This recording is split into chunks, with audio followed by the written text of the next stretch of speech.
रात के करीब 3:17 थे जब नीलांश वर्मा की आंख अचानक खुल गई। नीलांश बिस्तर से उठा और बिना लाइट जलाए बरामदे की ओर चला गया। उसे तेज प्यास लगी थी। घर में अजीब सी शांति थी, इतनी गहरी कि अपने कदमों की आवाज भी उसे डराने लगी। जैसे ही वो रसोई के दरवाजे तक पहुंचा, उसकी नजर अंदर पड़ी। दरवाजे के पास कोई खड़ा था। लाल रंग की साड़ी, लंबे खुले बाल और शरीर थोड़ा झुका हुआ।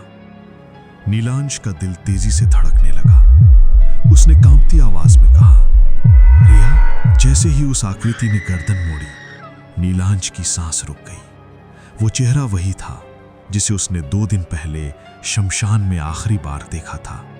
उसकी पत्नी रिया, जिसकी चिता की आग अब भी उसकी आंखों में जल रही थी। रिया मुस्कुराई नहीं और न बोली, बस कुछ सेकंड उसे देखती रही और फिर अंधेरे में खुल गई। उसी पल नीलांश को एहसास हुआ कि कुछ रिश्ते शरीर के खत्म होने के बाद भी खत्म नहीं होते। मालगांव हिमालय की तलहटी में बसा एक छोटा सा कस्बा था। यहां रात जल्दी उतर आती थी और सुबह देर से जाती थी। नीलांश यहां पिछले 3 साल से तहसील कार्यालय में काम कर रहा था। यहीं उसकी मुलाकात हुई थी रिया सेन से। शुरुआत साधारण थी, सरकारी फाइलों पर चर्चा, कॉलेज के कार्यक्रमों की मीटिंग, फिर चाय की छोटी छोटी मुलाकातें। लेकिन धीरे धीरे नीलांश को लगने लगा कि रिया की खामोशी में सवाल छुपे होते हैं और उसकी आंखों में एक अजीब सा डर। रिया को नीलांश की मौजूदगी में सुरक्षा महसूस होती थी। कुछ महीनों बाद दोनों ने साथ जीवन बिताने का फैसला किया, लेकिन इस फैसले के पीछे एक अधूरी कहानी थी। कविता, रिया की चचेरी बहन। परिवार वालों ने पहले ही नीलांश और कविता की सगाई की बात चला दी थी। नीलांश ने कभी साफ इनकार नहीं किया और यही चुप्पी सबसे बड़ा धोखा बन गई। रिया को जब सच पता चला, उसने कुछ नहीं कहा, बस इतना बोली, अगर प्यार मजबूत हो तो डरने की जरूरत नहीं होती। शायद वही उसका सबसे बड़ा भ्रम था। शादी के बाद के 4 साल नीलांश और रिया के लिए किसी साधारण दंपति जैसे ही थे। सुबह की भागदौड़, शाम की चाय और रात की लंबी बातें। लेकिन रिया के भीतर कुछ बदलता जा रहा था।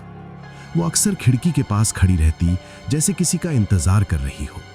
कई बार वो नींद में बड़बड़ाती, ऐसे शब्द जो नीलांश समझ नहीं पाता। एक रात उसने अचानक सीने में दर्द की शिकायत की। बारिश तेज हो चुकी थी, सड़कें फिसलन भरी थीं। अस्पताल पहुंचते पहुंचते बहुत देर हो चुकी थी। डॉक्टर ने सिर्फ सिर हिलाया। दिल का दौरा। अगले दिन रिया का अंतिम संस्कार हुआ। अजीब बात यह थी कि उसका चेहरा शांत नहीं था। आंखें आधी खुली हुई थी, जैसे कुछ कहना चाहती हो। जब चिता जली, आग तेज नहीं हुई। लकड़ियां सुलगती रहीं, धुआं उठता रहा, लेकिन शरीर देर तक वैसा ही रहा। गांव के बुजुर्गों ने फुसफुसा कर कहा, कुछ आत्माएं मोह में फंस जाती हैं। नीलांश ने सुना, लेकिन समझ नहीं पाया। रिया के जाने के बाद कविता अक्सर नीलांश के घर आने लगी, कभी खाना लेकर, कभी अकेलेपन का बहाना बनाकर। कविता शांत स्वभाव की लड़की थी, ज्यादा पढ़ी लिखी नहीं, लेकिन संवेदनशील। नीलांश को उसके साथ बैठकर थोड़ी राहत मिलती थी। लेकिन उसी घर में कुछ और भी था। कभी नीलांश ऑफिस से लौटता तो चाय पहले से बनी मिलती, जबकि कविता उस दिन आई ही नहीं होती। कभी रात को उसे लगता कि कोई उसके बगल में बैठा है, लेकिन आंख खोलते ही सब खाली। एक बार उसने आईने में पीछे किसी के खड़े होने का एहसास किया। पलट कर देखा, कोई नहीं। लेकिन उस दिन के बाद कविता बदलने लगी। उसके हाव भाव, बोलने का तरीका, यहां तक कि उसकी हंसी भी रिया जैसी होने लगी। वो वही गाने गुनगुनाने लगी जो रिया को पसंद थे। नीलांश को डर लगने लगा। एक रात कविता ने उससे ऐसी बात कही जो सिर्फ रिया जानती थी। अगले दिन उसने वही सवाल दोहराया तो कविता ने अनजान बनने का नाटक किया। तभी नीलांश को एहसास हुआ, जो घर में है वो सिर्फ याद नहीं है। समय के साथ गांव में अजीब बातें फैलने लगी। लोग कहते, रात को नीलांश के घर के पास एक औरत दिखती है, पीले कपड़ों में, बाल बिखरे हुए। कभी रास्ते के मोड़ पर, कभी पुराने पीपल के पेड़ के नीचे। घर के अंदर भी घटनाएं बढ़ने लगी। बर्तन अपने आप खिसक जाते, दरवाजे अपने आप बंद हो जाते।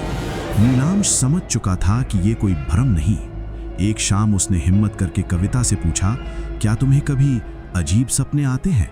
कविता ने कुछ सेकंड चुप रहकर जवाब दिया, कभी कभी लगता है जैसे मैं नहीं हूं। उसी रात नीलांश ने साफ महसूस किया कि कविता के अंदर कोई और भी है, कोई जो उसे अपना समझता है। वही मोह, वही अधूरापन। अब ये सिर्फ डर नहीं था, ये एक चेतावनी थी। नीलांश को समझ आ गया था कि अगर उसने कुछ नहीं किया तो ये आत्मा पूरी तरह कविता को निगल लेगी, और शायद उसे भी। अगले हफ्ते नीलांश ने तय किया कि वो अकेले इस समस्या का सामना नहीं कर सकता। उसने गांव के पुराने साधु बाबा हरिदत्त से संपर्क किया, जिन्हें लोग कहते थे जो आत्माएं मोह में बंधी हों उन्हें भी पहचान लेते हैं। बाबा हरिदत्त ने आते ही घर की हालत देखी। कमरे में हल्की ठंडी हवा, अजीब आवाजें और कविता की आंखों में वही खालीपन।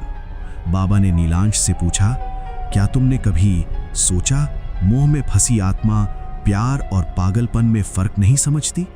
नीलांश ने सिर झुकाकर जवाब दिया, बाबा, अगर मैंने कुछ नहीं किया तो कविता और शायद मेरा बच्चा भी खतरे में है। बाबा ने कहा, तैयार हो जाओ, ये काम आसान नहीं होगा। आत्मा खुद पर नियंत्रण खो चुकी है। थोड़ी भी चूक तुम्हें और तुम्हारे परिवार को बहुत बड़ा नुकसान पहुंचा सकती है। नीलांश का दिल धड़क रहा था, लेकिन अब उसे डर के साथ साथ हिम्मत भी महसूस हुई। वो जानता था कि अब पीछे हटना संभव नहीं था। बाबा हरिदत्त ने विधि शुरू करने के लिए सारी चीजें बताईं। अमावस्या की रात की राख, पीपल की सूखी टहनी, काले तिल, सरसों का तेल, लाल धागा जो विधवा के हाथ से बंधा हो, और वहीं की मिट्टी जहां अंतिम संस्कार हुआ था। नीलांश ने 2 दिन लगातार तैयारी की। हर चीज इकट्ठा करना आसान नहीं था। रास्तों पर अचानक हवा तेज हो जाती, पेड़ अपने आप हिलने लगते, और कभी-कभी रात को घर के दरवाजे पर दस्तक होती। एक बार उसने पीछे मुड़कर देखा, लाल चादर में कोई खड़ा था। डर के मारे उसने सिर नीचे झुका लिया, लेकिन वो जानता था कि ये सब केवल उसकी हिम्मत की परीक्षा थी। उसके हाथ कांप रहे थे, लेकिन दिल में एक अजीब दृढ़ता थी। यही वो रात थी जब नीलांश ने अपनी पूरी हिम्मत इकट्ठा की और विधि के लिए बाबा के निर्देशों का पालन शुरू किया। अमावस्या की रात आई। बाबा हरिदत्त घर के लिविंग रूम में एक गोल घेरे के भीतर दीपक और हवन कुंड रखकर खड़े थे। नीलांश और कविता को घेरे के बीच में बिठाया गया। कमरे में अजीब सी गंध और ठंडी हवा थी। जैसे ही बाबा ने मंत्रोच्चार शुरू किया, खिड़कियों की खड़खड़ाहट तेज हो गई। कविता का शरीर कांपने लगा। नीलांश ने देखा कि उसकी आंखों में दर्द और डर की चमक थी, लेकिन वही नजरें कहीं और देख रही थीं।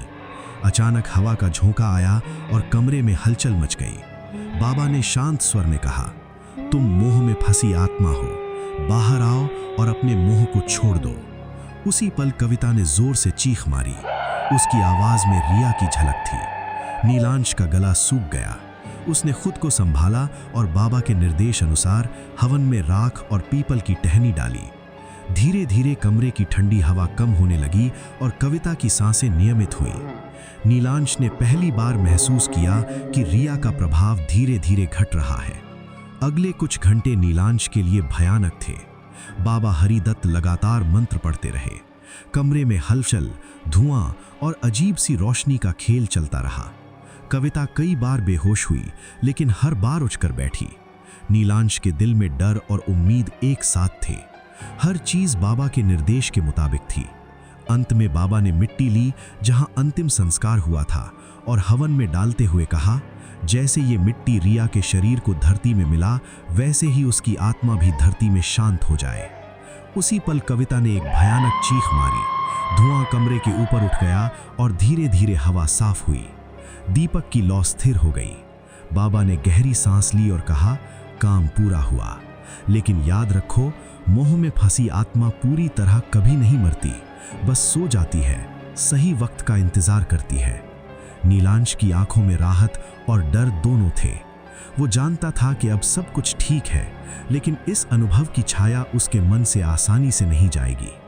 कविता की नींद खुली। उसके चेहरे पर भय था, लेकिन अब रिया की उपस्थिति के निशान नहीं थे।